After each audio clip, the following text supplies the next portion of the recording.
Got one? Yep, I got one. Oh, whoa, that's a good one. That's a good one. That's a good fish. You're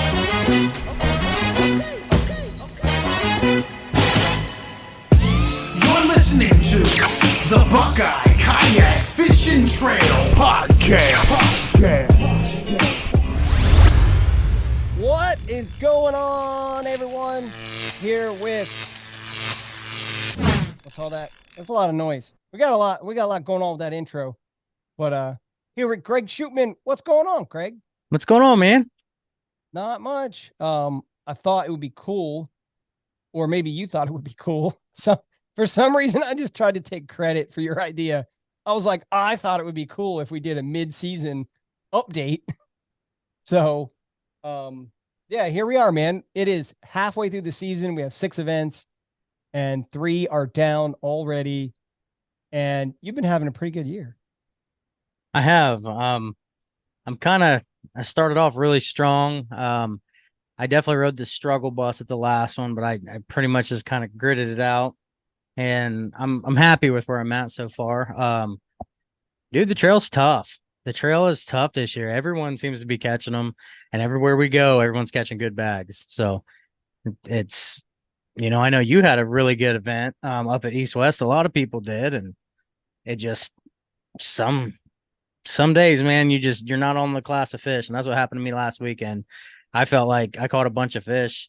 I was happy because it's Indian, and I mean, I think I finished 18th, and Yeah. I wasn't even close to winning fish. So You got limit, though. I remember when I remember my goal was always, because I only have to go back to like last weekend to remember when my goal was to get 5 fish. So you got limit at Indian. So yeah, yeah. and I kind of, I covered a little bit more water, and all my fish came off of about a 200-yard stretch, and I moved around quite a bit. And for me, I was in a little bit dirtier water, and if I didn't have current, I didn't have bites.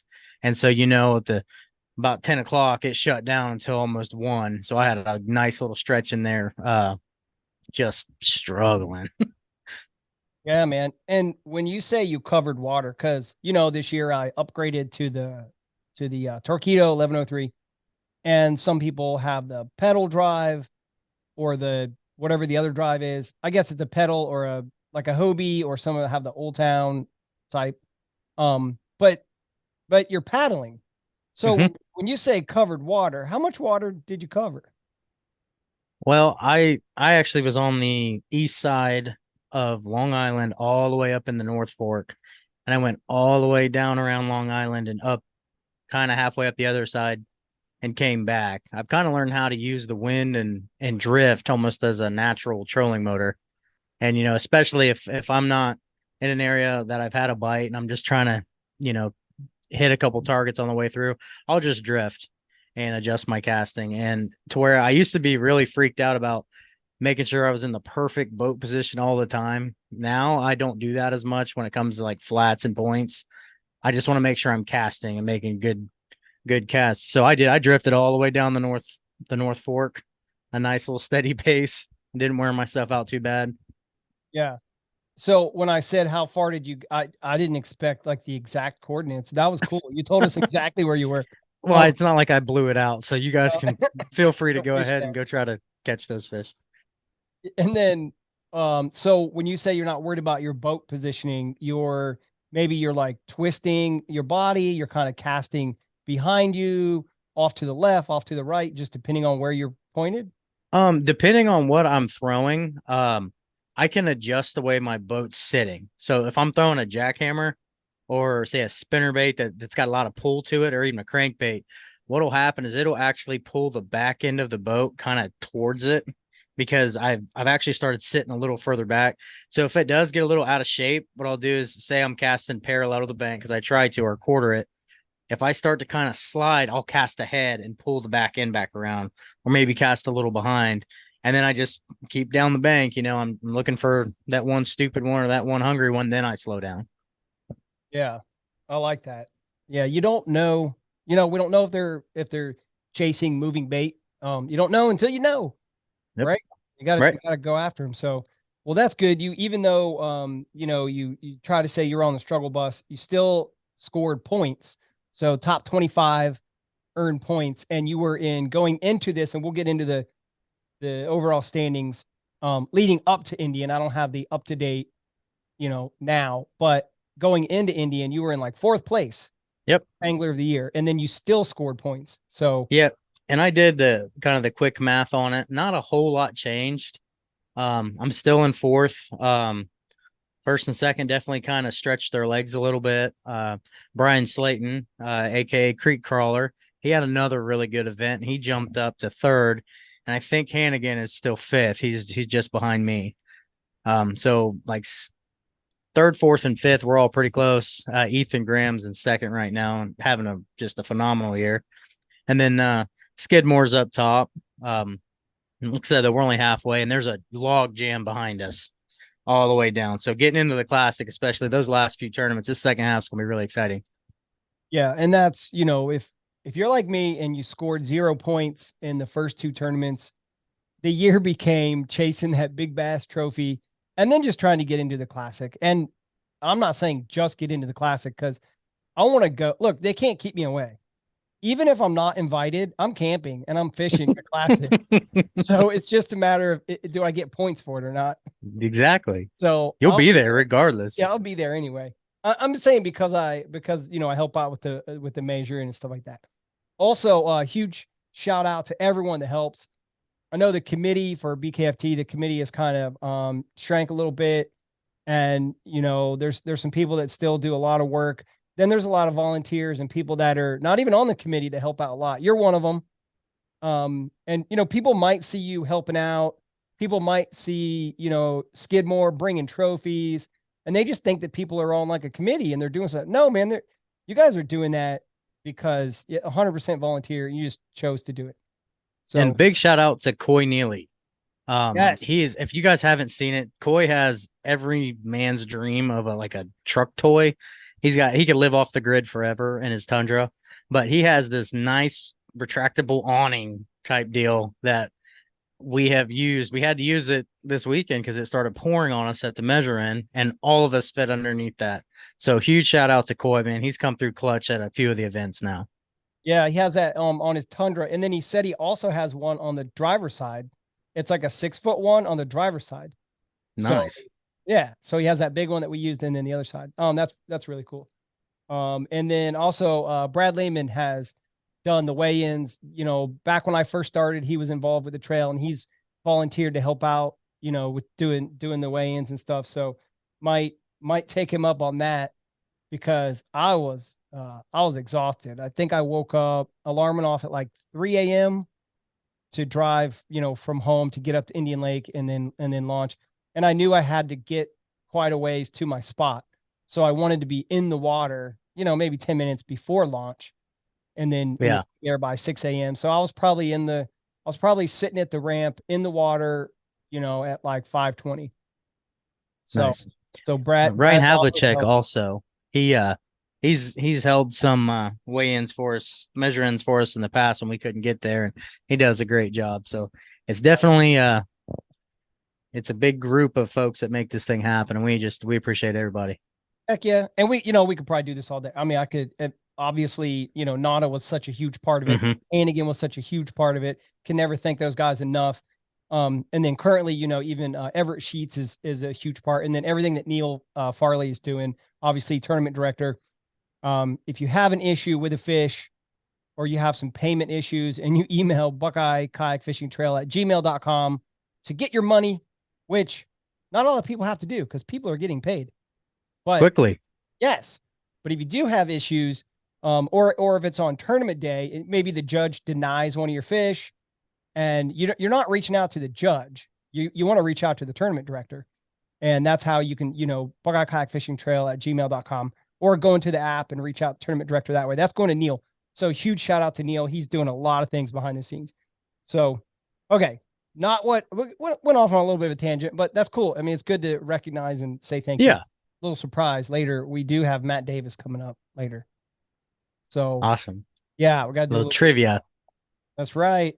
So you had some of the, even though I said we were going to talk about it later, then you started mentioning some of the names of people that were in, first, second, third, whatever. And you said Brian Slayton, and then you went through who's in second.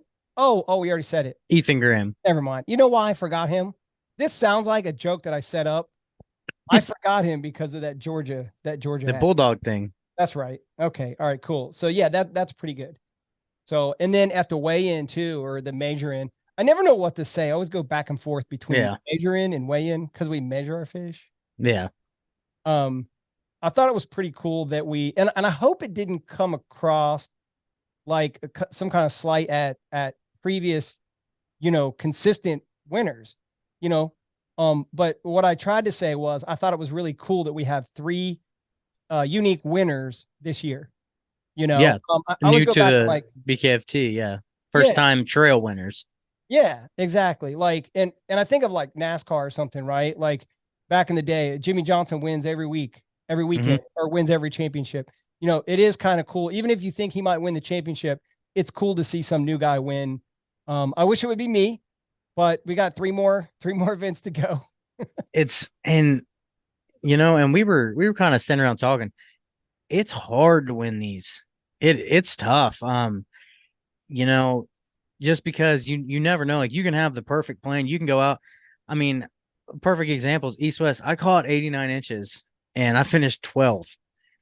There's not many other bodies of water. I remember last year there were tournaments. We had 5 people over 90. Those are magical days, and everybody's so good, and everyone has these different strengths. And you know what? I love it because it makes, a good finish is really, it's hard to get because everyone's so good. I feel like the trail as a whole, it's just tough. And if you like to compete and you like to get out there and get after it, this is the place to be. Yeah. Especially in Ohio. I want to ask you a fun question that you're not prepared for. So I hope I don't throw you off too much. Oh. If I could interview anyone, or you could interview anyone, either one of us on this podcast, anyone on the trail, and you just think the interview or the conversation would be completely bananas, because I got a banana over here, completely bananas, the conversation would be ridiculous. Who do you think I should put you on the spot? And then I have an answer on someone I want to interview. From the trail, and it's just an off the rails interview. Yeah, and you can think about it if you want. Answer later. Is alcohol involved? If it makes it better. I'll answer it by the end of the podcast. I'm definitely gonna have to think about it.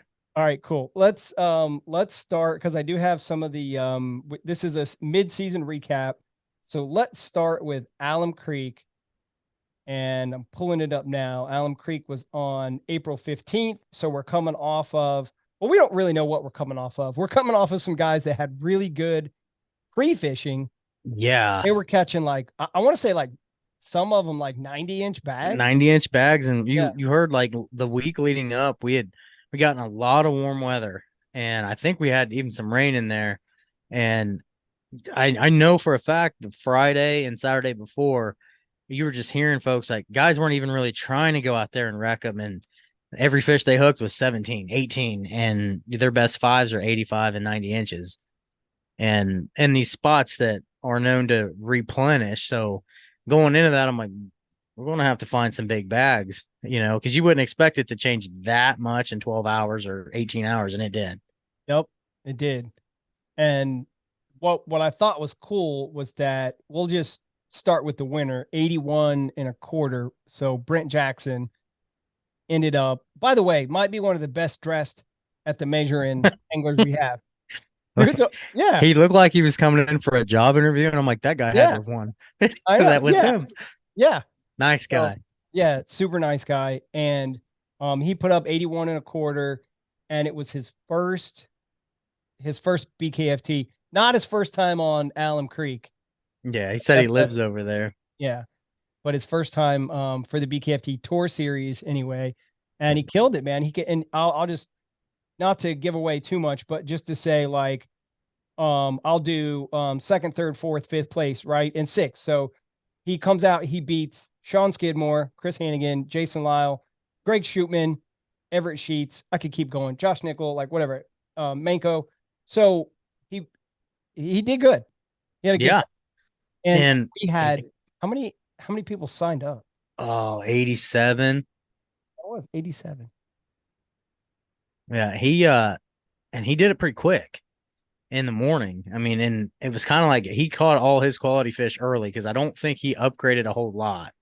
I think he kind of jumped out to a lead and we were all playing catch up. Yeah. So it was hats off to him though, man. What a start. Heck yeah. So I'm just looking at some of these totals. They were pretty good. So tell me a little bit about since you got fifth place. So you had 5 fish. Did you catch a sixth keeper, or did you just get the 5 keepers? I think I had 7 or 8 keepers that day. Problem is I only had 2 calls maybe, and 1 or 2 calls, and then I caught a couple that were short.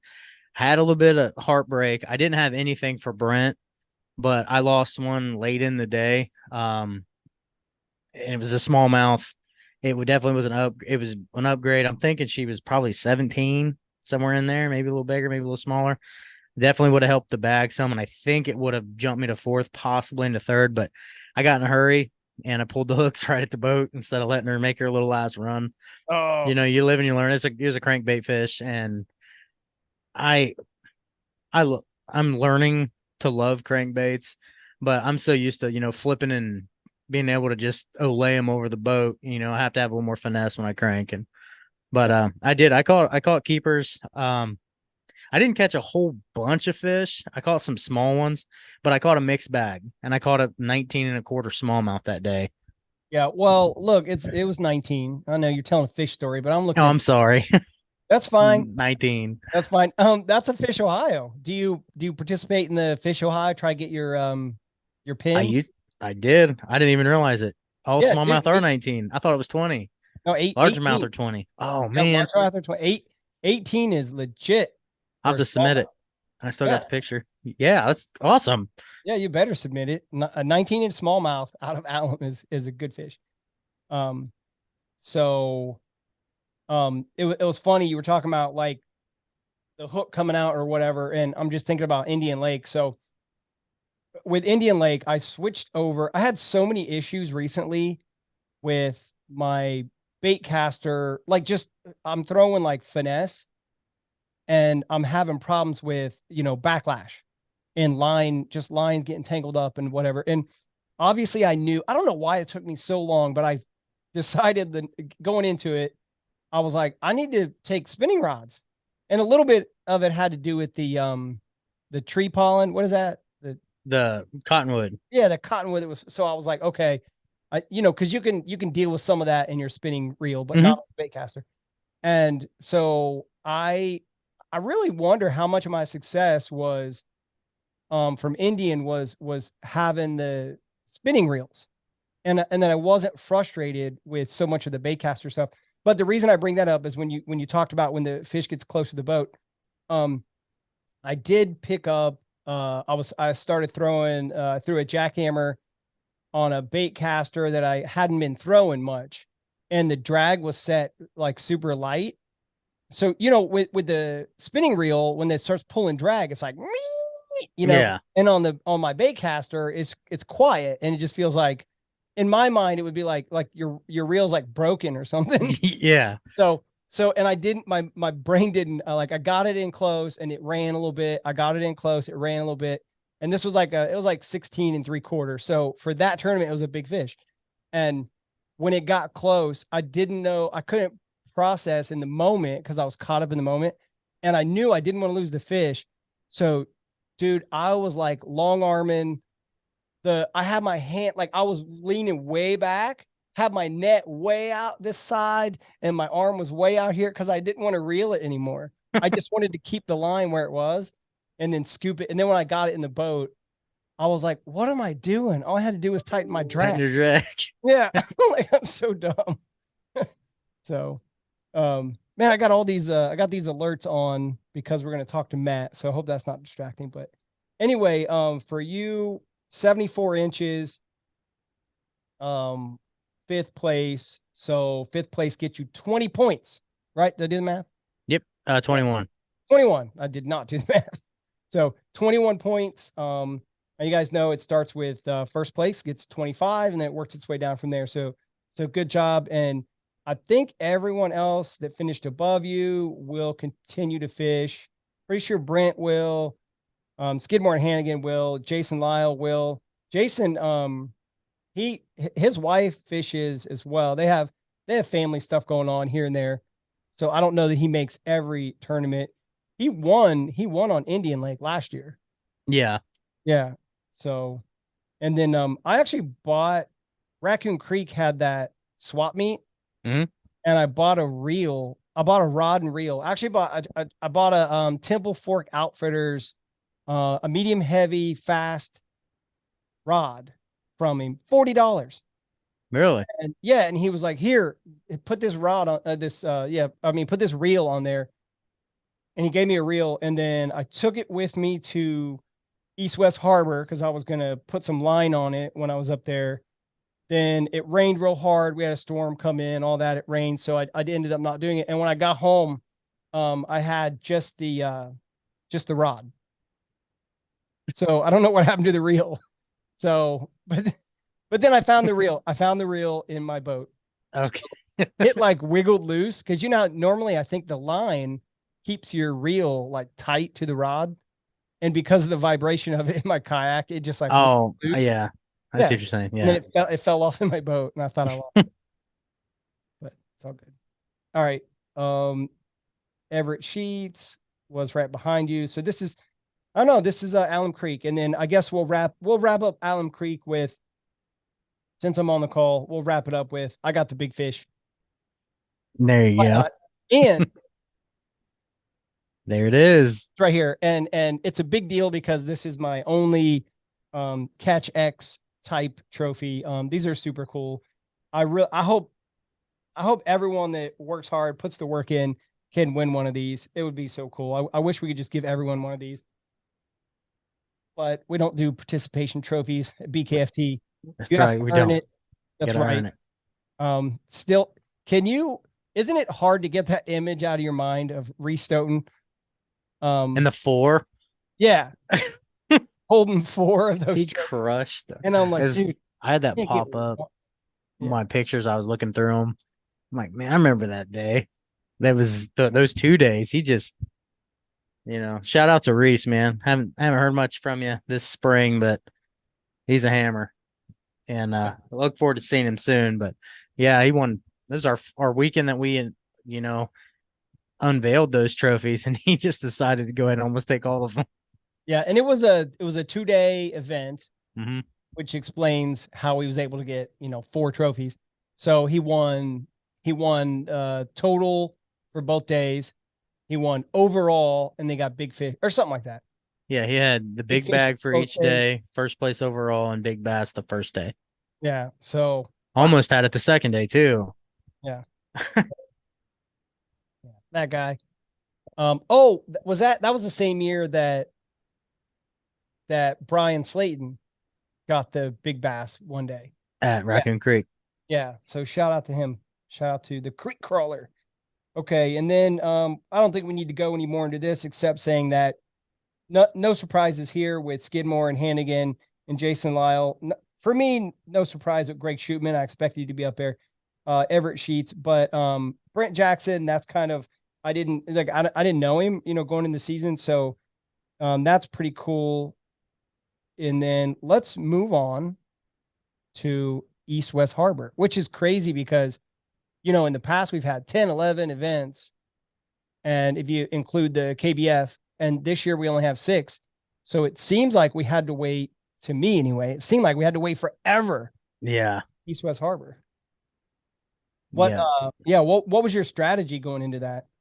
So looking at the weather, I told myself I was gonna fish fast all day. And regardless, and I know that there were some fish that were going to be up shallow, probably on beds. And I probably might have been able to find a bigger bite, but I just figured I'm going to go find active fish. And I started catching fish really early, and I had a limit really fast, and it was pretty decent. I had 80 inches, but then probably I'll say half an hour. And And I thought, and sometimes I know guys like to say, okay, I need a better quality, and they'll go do something completely different. I thought, an inch here, an inch there. My goal was if I get 90 and get beat, it is what it is. So what happened is where the area I was fishing again, it was a stretch that wasn't super, super big. I ventured outside of it, but the water was dirty. So I just threw a really flashy, bright jackhammer and a spinnerbait, and my arms hurt. I casted so much. And I'm one of those, if I'm in an area that's going to reload and can hold a lot of fish, I'll wait them out. I might move to another part of it. So I give the main area a break, but I want to hit the fish that move in thinking, as the day changes, maybe a big one will move in and change stuff. But where I was, the conditions didn't really change throughout the day. It was kind of cloudy, kind of windy almost all day. And until Okay. the end, and then the sun came out. So I threw moving baits all day. The water was dirty, and I'm happy. I was so happy with the day. I had so much fun. Caught a ton of fish. Yeah. And I heard of like some people catching 30 or 40 fish Mhm. at East West Harbor. And then you've had success. You got 12th place, 87.5 inches. You had 5 keepers, you called 4 fish. Like you said, you caught a whole bunch of fish. 87.5 is I'm not even gonna try to everyone listening to this like knows what 87.5 is. So for that to be 12th place is just bananas. Yeah. But you had success a couple of years ago at the Mhm. Cape. You cashed a check I got third 2 years ago. 2 years ago. Okay. And what do you remember what your total was? 89, I think, 88 and 3/4. Okay. Wow, man, that's pretty good. So Like it was pretty. I mean, that day was really mad. I caught more fish this time. Um, I just couldn't. I felt like the last time I was there, I got into bigger fish, but I didn't have I think I had three, like a 17, 17.25, and a 17.5 as my bottom three this time. The last time I remember I had like a 16.25, I just could not get rid of because I caught so many 14s and 15s. Well, this time I didn't really find that big 18, 19-inch fish. I kept catching, I got on the 17s and maybe one or two 18s, but tons and tons of the 15s, 15.5, 16-inch fish. Oh, yeah. everywhere. So 80 inches, it doesn't surprise me that 30 some odd people caught 80 inches. Yeah, I mean, let's look. So 80 inches even was 39th. That's crazy. So That's amazing. But yeah. And I had 80.25 and I got 35th, which hey, anyone that listened to this podcast a lot, like get used to it. I'm gonna keep reminding everyone. I had over 80 inches and I got 35th place. But I like the way you said I had, 17 or something like that, knowing that I was looking at the results. You were very careful when you said the actual numbers that time. I'm just messing with you. But so you had 3 fish that were 17, and then you had an 18 and an 18.5. So for your smallest fish to be 17, that's crazy.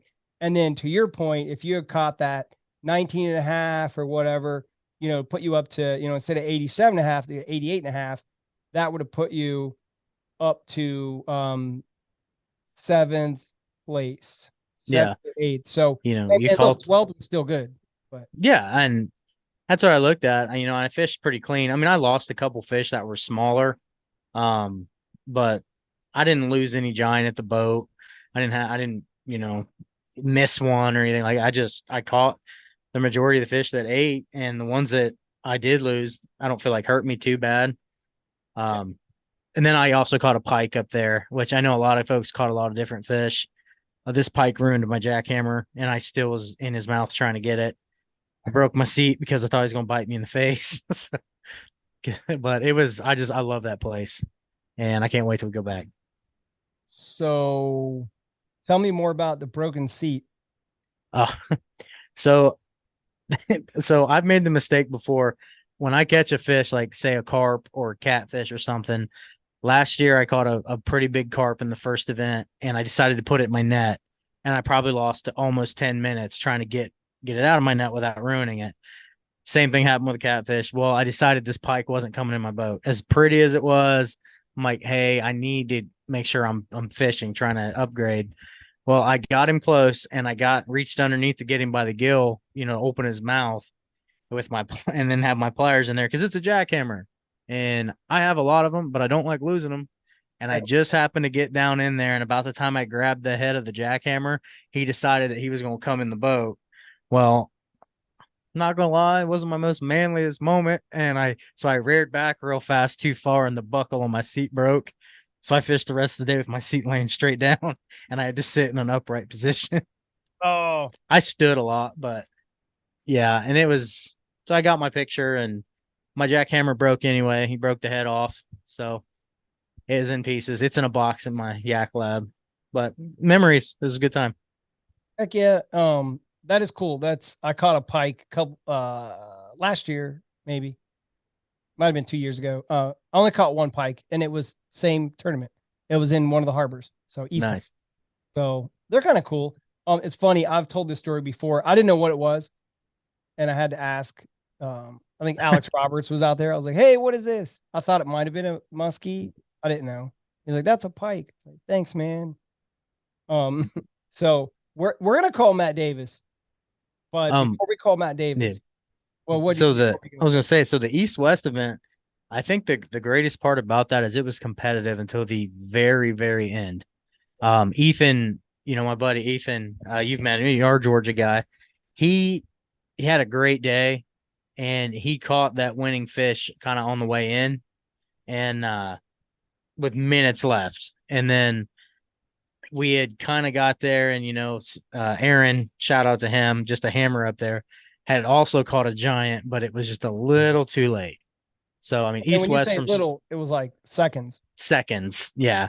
So East West. If anybody's listening, if you ever get a chance, you just want to have a fun day of fishing, get up there. It's Port Clinton. It's in the harbors. It's protected. Yeah. Just it's a blast. Yeah, So and if you don't know where to go, you don't know what to do, you're not sure. Like I'm not even kidding. Reach out to me or Greg or reach out to someone with BKFT, anyone Buckeye Nation. What is it called? I'm horrible with The Buckeye kayak fish anglers. I don't know. you don't know either. Ask anybody. Yeah, reach It's out to not us. that difficult to find fish there. There Yeah, are fish all over the not place. yeah, but I mean, there's people that would just love to go, hang out, meet new Yep. people and all that. So, Kyle McIlharney, Aaron Stolbaum, Alex Roberts, who signed up the night before, definitely had a shot at winning it. Ethan Graham, shout out to the Buckeyes, ended up taking the win. So it was a good tournament. Yeah. So, I still can't believe it. Top 4 had over 90 inches. So, all right, let's do a thing. We'll put East West Harbor behind us and we will call Matt Davis. So, anything else you want to say while I'm calling Matt just to kind of fill the dead space? Oh, who should I interview? If you want to go off the rails, Everett.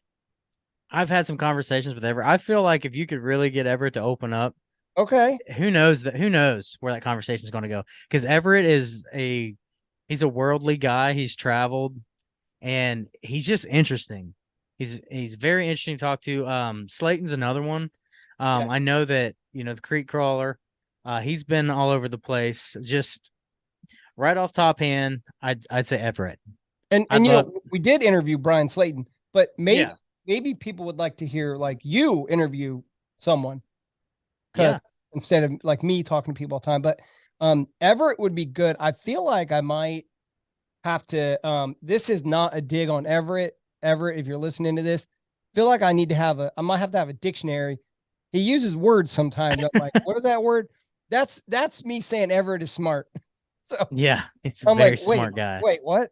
And when he does like some write-ups for the Facebook, and I'm like, man, all right, let's do it. I'll tell you mine, and then we'll just leave it. Can I just say it and we'll leave it? Chris Vargo. Yes. Another one. I love him. He's awesome. He's getting ready to go on a big motorcycle trip. Be safe, buddy. Yeah, be safe. All right, here we go. let's see if, can you hear it ringing? A little bit, yeah. Okay. All right. I think you'll hear him when he answers. What's up, Billy Chambers? What is going on? Greg, can you hear Matt? Yeah. Hey, Matt, how you doing, buddy? Doing all right? How about you? I'm good, man. All right, where I was doing a little audio test because I've been having some issues, but we've just been going over like a recap of the season. We're midway. We have 6 tournaments, and we're at tournament number 3 ended. But I don't know. I gotta tell you, I got some messages from some people, and they're like, "You're gonna keep doing the trivia, right?" And I'm like, Seriously? "Yeah." People like that? People, you know what? Yeah, they do. So even Okay. even knowing that I get the answers wrong, they still wanna hear them. Well, I I- feel like people just like to be able to test their knowledge, and it's nice to find out something maybe you didn't know before, or prove that you did know something that people might not think you would know. Yeah. Like the bucket. What was it? What was it, Greg? Bucket mouth it is. Yeah, it was the Bucket is, mouth Salmoids. it So is. I told him, Matt, I got that right because they used to have a trail in Ohio called the Salmoids Trail. And the only reason I know that is I asked after fishing that trail for a little bit, and they said that was the biological name for a largemouth bass. It's like, oh, okay. So I loved that question, but I also love the options for answers too. Yeah. Yeah, well, and it also gave the scientific name for a spotted bass in there too. Ah, Yeah. The punctulatus is a spotted bass. Matt, don't get me started on the spotted bass. I have so many photos that I want to send you. I may have already sent you a few, but I catch bass and I'm like, I want to send this to Matt. Is this a spotted bass?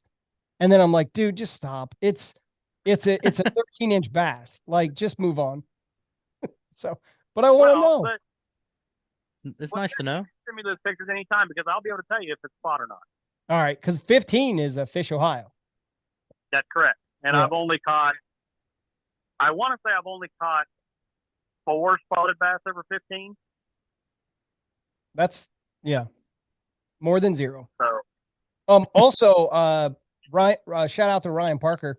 When we had this recent tournament at Indian Lake, Ryan Parker went out to a Central Ohio river. We won't say the name, and he caught a 17-inch, a 19-inch, and a 20-inch smallmouth in the Wow. river while we were out there chasing Indian Lake fish. And I talked to Parker and I was like, dude, whenever someone talks about Lake Erie or Lake St. Clair smallmouth, I always go back to that one that Matt Davis caught. And I don't want to name the river. Maybe you put it in your post, but I think it was like 2 or 3 years ago you caught a 20-inch down there in the river. That was an amazing fish. it was April 20th of 2020. Yeah. That's probably my favorite. Not that I can remember any particular specifics about it, but yeah. Yeah, the exact date. I do remember that very clearly. Yeah. Yeah. Maybe it could have been the angle, could have been the camera angle. Maybe it wasn't a good fish. Maybe you were long arming it or something. I long armed the heck out of that thing. Yeah.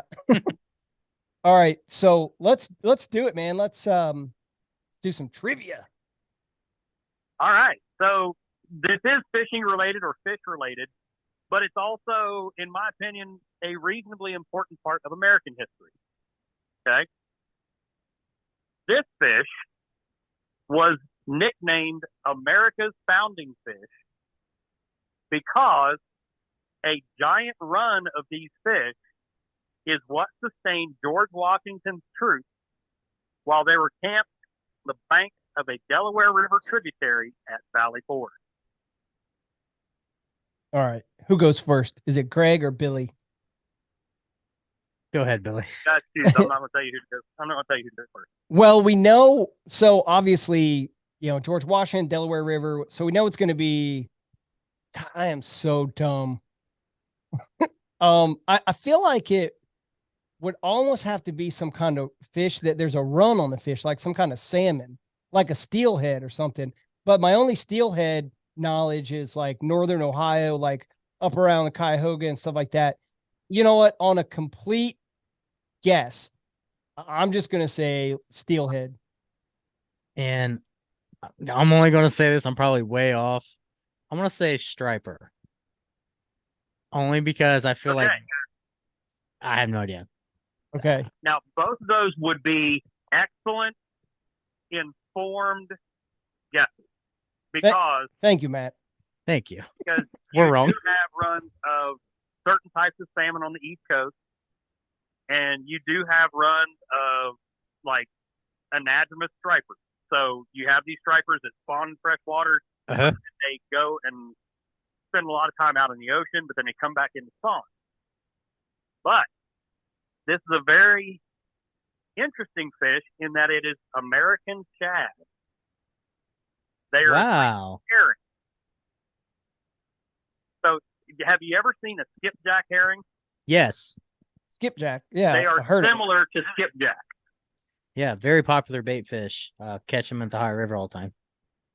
Yes, they're very similar to skipjack. So the rumor is that there were so many of them that they were able to fill barrels and barrels and barrels with these fish because it was such a giant run of fish.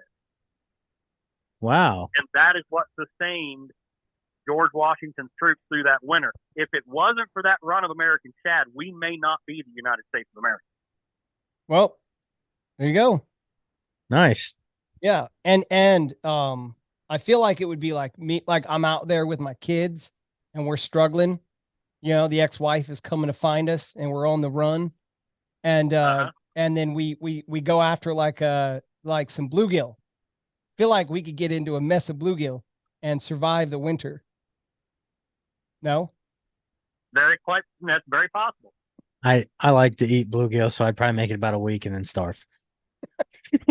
Well, Right. well, yeah, I'm no good at cleaning them. So, all right. Do you, Matt? That was a good question. Do you That was have, a great question. sometimes you have two. Did you have two, or was that the question? I like it. Well, I do have another one kind of that's more fishing related. All right. I mean, that was good one. That was fishing related, but all right. So this color pattern, which consists of a white background with red, blue, and yellow dots, is named after what grocery store staple? Wonder Bread. Oh my gosh. You know what? I I'm am guessing. 100% sure that has to be the answer that I am not even going to guess. I'm going to go with Wonder Bread, Greg Shootman, guess, final answer. Well, Dick, here's the deal. I'm the best there is, plain and simple. I mean, I wake up in the morning, I piss excellence, and nobody can hang with my stuff. You know, I'm just a big, hairy American winning machine. If you ain't first, you're last. And you guys would be correct. Yes. That was a I good was like, guess. that's the only thing I know that's that color in a grocery store. Wonder Well, Bread. you know, the funny thing is, like, I heard this question, and the first thing that jumped into my mind was a color called birthday cake. Oh, yeah. Okay. And that's what I thought it might have been, but Wonder Bread is the correct answer. Nice. Well, Greg, Who knows why it works as well as it does, but apparently it works really well, especially for Lake Erie walleye and, you know, I don't know. It's almost like the clown colored jerk baits. Some places you go, man, you just can't go wrong with that. Yeah. And that's it's almost the same color pattern as the clown color jerkbait. Mm-hmm. I love it. Hey, Matt, I got a question for you before we let you go after the trivia. By the way, thank you so much for trivia. You're welcome. I love it. I enjoy it. I just came back from general knowledge trivia tonight where my team was able to place second. Oh, there you go. Do you get like is there like an end of the season like trophy, or do you get some kind of award? There is a league. We just haven't put our team up for league play yet, but we're probably going to next year because the prizes get pretty substantial in like the league finale. And we've done reasonably well. We're typically in the top 4 or 5 when we play, and we've got a good mix of knowledge base within the folks on our team. So we have a lot of fun with it. Yeah. I But love it. one thing I do want to point out is that the American Shad question was part of the Meat Eater podcast trivia series that they do every Wednesday. But the only reason I knew that answer is because I listened to another podcast hosted by a former Meat Eater host called Cut and Retie with Joe Cermelli.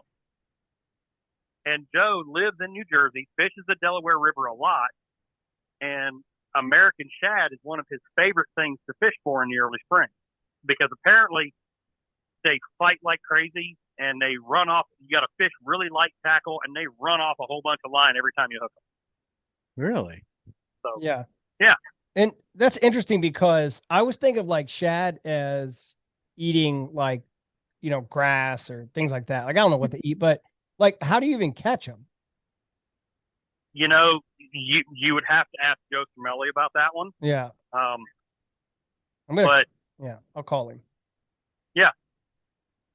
But yeah, it's just an interesting thing. And, I don't think anybody really made a big deal out of what kind of fish it was, but those fish were the only reason that George Washington's troops did not starve at Valley Forge. Yeah. And that's a crazy, not that like I do listen to a lot of podcasts. There's some American history podcasts and just random stuff that you go down a rabbit hole. I drive a lot for work. So I'm in the truck and you can only listen to so much fishing podcasts and then you go down rabbit holes and other things. So Matt actually turned me on to the Meat Eater. Clearly I didn't listen to that podcast or I would have known the answer to that trivia question, but yeah, there's a lot of cool stuff, man. That's cool. Listen, Matt, thank you so much. We only have one more tournament to kind of recap and then we're going to wrap it up. So excellent. All right. Thanks, man. Hey, wait. Right, well, I guess I'll look forward to the next episode, and I'll have some more questions ready for you. Yeah. Hey, are you planning to fish Mosquito, Portage, or Dayton Rivers? I know I'm planning to fish Dayton Rivers. I'm not sure about Mosquito or Portage, even though I would love to fish Mosquito again, just because, the reputation it has. And I'd like another crack at it. Yeah. But I know that on the 17th, I'm fishing the East-West Harbors event with Kayak Anglers Northeast Ohio. And I'm going to double up that weekend and then fish the online catfishing tournament on Sandusky Bay on the 18th. Okay. Yeah, that's also that one's sponsored by Raccoon Creek, right? I saw that online. That's correct. Yeah, so that is correct. Sandusky Bay catfish. That sounds like fun. In a kayak. That sounds like fun. Yeah. And Sandusky Bay is deceptively good for catfish. Like you wouldn't think it, but if you're there on the right day, it can be nonstop. Yeah. And if you're there on the wrong day, just put in your headphones and listen to the Buckeye Kayak Fishing Trail podcast. All right. Or if you're having a good day, listen to the Buckeye Kayak Fishing Trail podcast. There you go. Perfect. Right. Hey, thanks, Matt. Can't wait to See talk again soon. Have a good week. See you, Matt. See you guys. See you, Greg. All right. Greg, do you listen to anything when you're fishing, like music or podcast or anything? No. It's kind of embarrassing. I talk to myself a lot when I'm fishing.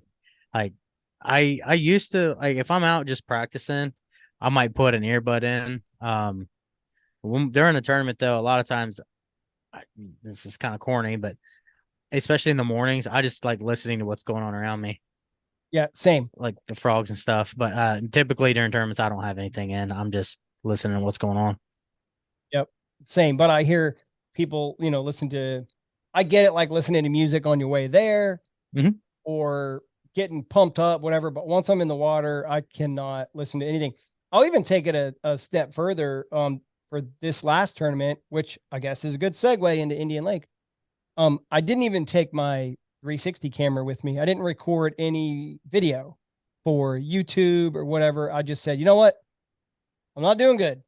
I need to focus on just catching fish. So I didn't listen to anything. I didn't record anything. So I look at your season, you're catching fish. You won a big bass in a big tournament.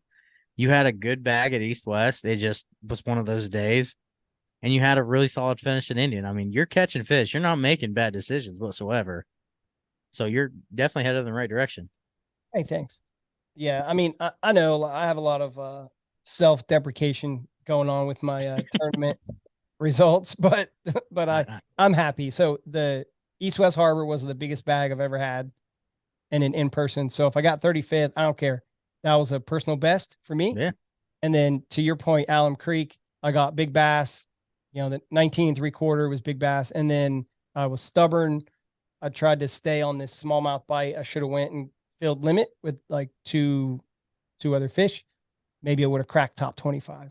So, but let's look at drum roll Indian Lake.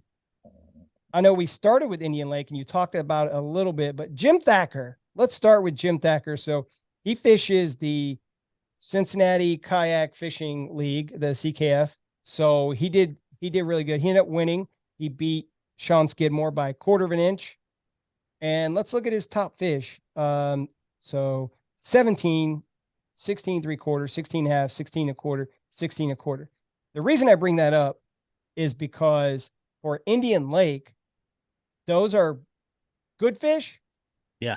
They're not good fish when you look at the tour series as a whole. They're not like giant fish, but for Indian Lake, I cannot say enough how consistently quality, if that's not even a thing, I'm gonna say it anyway, how consistent that is or how quality that is for 5 fish. Yeah. Which is cool that he won. And then we'll compare it to, so his smallest fish was 16 and a quarter. Skidmore's smallest fish was 16, but he had 2 of them. And then Skidmore had a 17.75. And then when you get into Brad, Brad had some 17, 16. So yeah, it's pretty good. You talked about yours already a little bit. But then I want to talk about the big fish. Ryan Slayton got an 18 and a half. Yeah. Pretty good for Indian Lake. It is. That's a really good fish. Especially it seemed like lately, Indian has some big fish in it. But anywhere in the state, 18 and a half is very solid. And he caught it at the end again. That's another one of those, I think in the last, I don't remember if he said 45 minutes or hour and a half or something. He caught it toward the end of the day. So, big shout out. It's he's making it a thing where creek crawlers out here getting those big bass trophies. Yeah, he is. And there was a front moving in. We heard thunder. I didn't see any lightning. I'm sure it was there, but I heard thunder for sure. And checked the radar, and it was like, oh, this is happening. Like it's about to rain. Yeah. So when that wind started kicking up, and I know you said you were tucked into this area that you explained already, but I was in an area where I had to cut across the main lake. So it was interesting. Cutting across that lake at 2:30 was interesting. And then but I wasn't in a position to be still fishing at 2:30. Yeah. Because I was trying to, run from the storm. So shout out to him. And then top 4 anglers had over 80 inches. And it was crazy that Matt was talking about that event coming up with the kayak anglers Northeast, the Canio, because they were actually at the Battle of the Border, Pymatooning, the same day that we fished Indian Lake. And some of these top bags were, they were competing with those Pymatooning fish. Yeah. So Indian Lake did not disappoint. I'm not unhappy at all with the results. I got a top 10 finish. So yay me. I got 74 inches. It's funny because 74 inches last year would have got like second place or third place. Yeah. Something like that. I almost think it might have won the event. You know what? It might have won. Last year the state's done an amazing job. Last year the lake was a mess and it's not perfect this year, but there are a lot of areas that are open and fishable to where last year we had grass from the bottom to topped out in the canals, and the boaters were blowing lower units and stuff. So they've done a great job. And I personally, got a special place in my heart for Indian because that's probably one of my home lakes, and I've been fishing there since I was a kid. So I was really happy to see the results. I know Brad Lehman's from there too, and I know he's definitely showing everybody. He's been flexing his muscle up there this year. So congrats again to all the winners. Heck yeah. So great job to everyone. And then looking forward to Mosquito coming up. And then Can't you wait. pointed out at the measure in that's going to be the Kayak Bass Nation event, another one. Yep.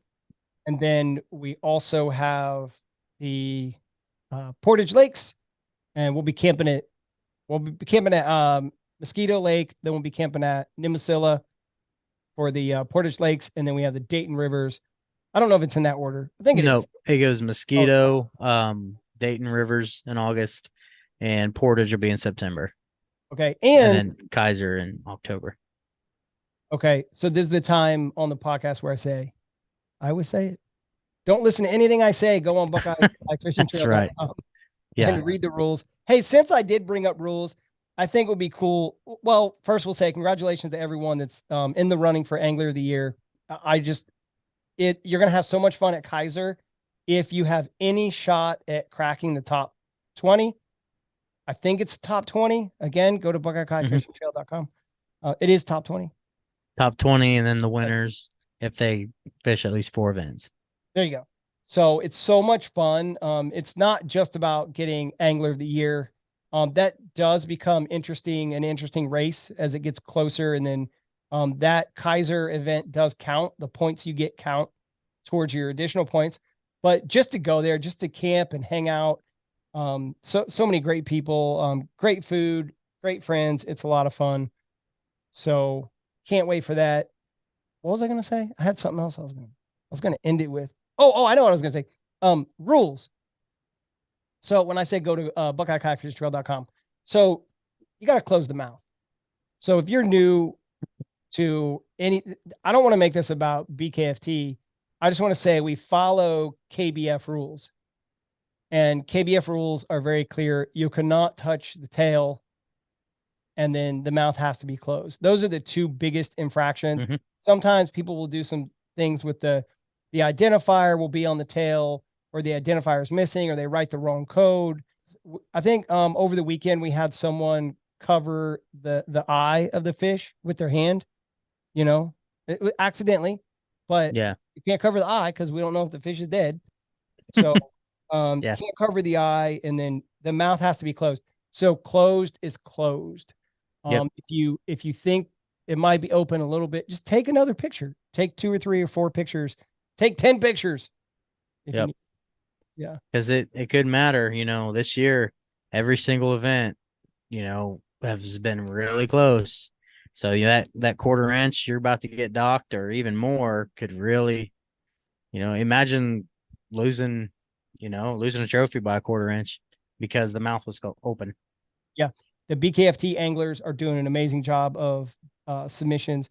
And congratulations again to everyone that's in the running for Angler of the Year and everyone that's still cashing checks and winning trophies. We said at the measure in that 42 anglers means that first place gets $1,000.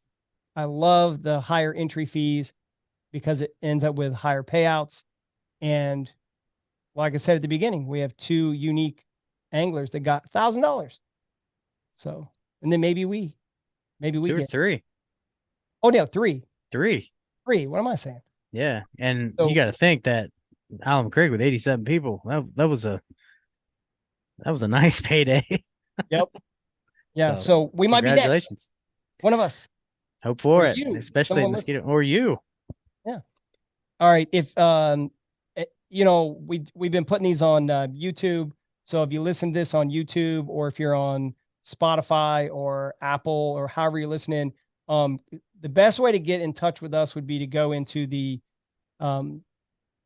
YouTube and put the comments in there. So if you have someone you want us to interview, I say Vargo. Shootman says Everett Sheets. So what is your person you want us to interview? And then I think we'll wrap it up with that. Anything else, Greg? Nope. We've got a bit of a break between now and the next BKFT trail. So, the summer's upon us. Just be safe out there, guys. Stay hydrated, and look forward to seeing everybody up north. Yeah. See you guys there. Thanks for listening, everyone. Bye. All right. Take it easy, guys.